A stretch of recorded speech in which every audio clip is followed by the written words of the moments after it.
Hello friends, welcome to my YouTube channel Saral Astro. आज हम बात करेंगे भात रत्नाकर का अध्याय 2 निर्धनता योग विचार और श्लोक नंबर 1 और 2 के बारे में। तो शुरू करते हैं आज का सेशन। सबसे पहले हम जानेंगे श्लोक नंबर 1 के बारे में। ये निर्धनता योग विचार है। इसके अंदर जितने भी श्लोक है वो आपको ऐसे योग दिखाएंगे जिस योग से आप निर्धन हो सकते हैं, या तो फिर निर्धन होने के योग है, या तो फिर जन्म से ही निर्धन है। तो शुरू करते हैं आज का सेशन। सबसे पहले हम बात करेंगे श्लोक नंबर 1 के बारे में, जिसकी संस्कृत स्लाइड मैंने आपके सामने रख दी है।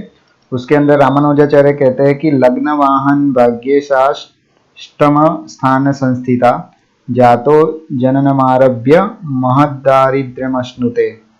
इसका मतलब यह है कि लग्न और वाहन और भाग्य स्थान, ये तीनों स्थान के स्वामी अगर 8वें स्थान के अंदर बैठे हुए हो तो वो जातक जो होता है वो जन्म से ही वो दरिद्र होता है।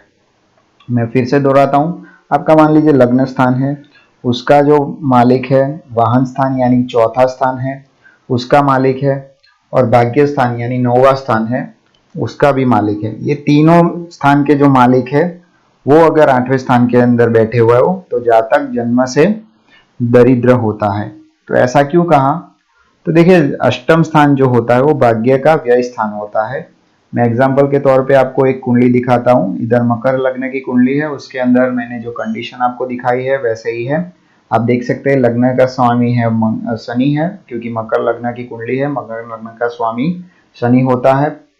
चौथा स्थान जो हमारा है वो मेष राशि का है। मेष राशि का मालिक होता है मंगल, वो भी 8वें स्थान के अंदर विराजमान है। और 9वें स्थान के अंदर जो बुध राशि है उसका स्वामी बुध हुआ, तो बुध भी 8वें स्थान के अंदर विराजमान है। अगर ऐसी सिचुएशन अगर आपकी कुंडली में होती है, कोई भी लग्न हो, तो आप जन्म से ही दरिद्र होंगे, ऐसा सुनने में आया है। लेकिन देखिए, ऐसी कंडीशन हो और दूसरे कोई ग्रह भी अच्छे हो तो वो अलग कंडीशन होती है। तो देखिए, ऐसा क्यों कहा? तो अष्टम स्थान जो हमारा होता है वो भाग्य स्थान का व्यय स्थान होता है। अब देखिए, भाग्य स्थान ये है, इधर से आप काउंट करेंगे 1 2 3 4 5 6 7 8 9 10 11 और 12वां स्थान जो हमारा है वो 8वां स्थान आता है। और वो भाग्य का व्यय सूचित करता है। अष्टम स्थान वैसे भी दुस्थान है, अच्छा स्थान नहीं है। जो भावेश अष्टम स्थान के अंदर हो तो भाव का नाश होता है, भाव का अशुभ फल मिलता है। इधर 3 शुभ स्थान जो है हमारे लग्न स्थान, चतुस्थान और भाग्य स्थान, इन सारे स्थान के स्वामी जो है वो अष्टम स्थान के अंदर बैठे हुए होते हैं, तो दरिद्र कहलाता है, जातक को दरिद्र की ओर खींचता है। लग्न स्थान प्रथम स्थान है जो जन्म की स्थिति दर्शाता है। आपका जो जन्म की स्थिति जाननी है तो लग्न स्थान आपको देखना पड़ता है।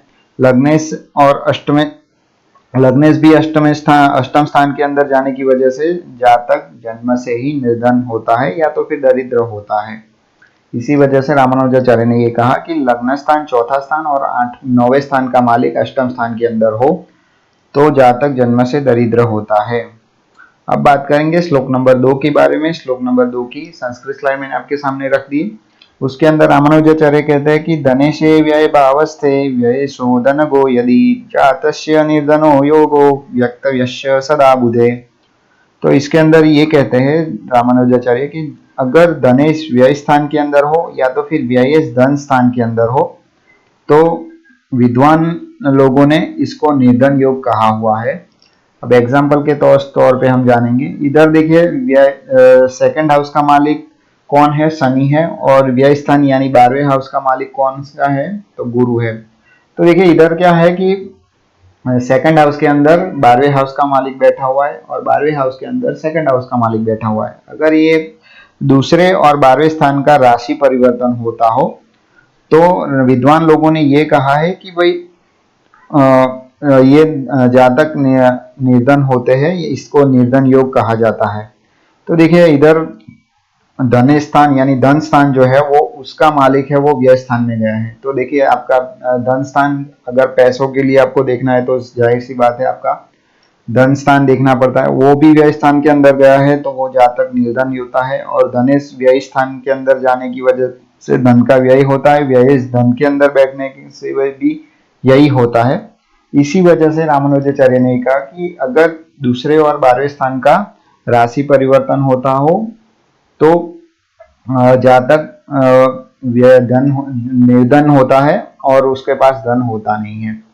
तो आज हमने श्लोक नंबर 1 और 2 के बारे में बात की। श्लोक नंबर 1 के अंदर हमने ये बात की कि लग्न स्थान, चौथा स्थान और 9वां स्थान, ये 3 स्थान है जो हमारे 1, 4, 9, ये 3 स्थान का मालिक अगर 8वें स्थान के अंदर बैठा हुआ हो तो वो फिर जातक जन्म से दरिद्र होता है। और सेकंड हाउस के अंदर, सेकंड श्लोक के अंदर हमने ये जाना कि दूसरे और 12वें स्थान का राशि परिवर्तन होता हो या तो ग्रह परिवर्तन योग होता हो तो वो आपको निर्धनता की ओर ले जाता है, जातक जो होता है वो निर्धन होता है।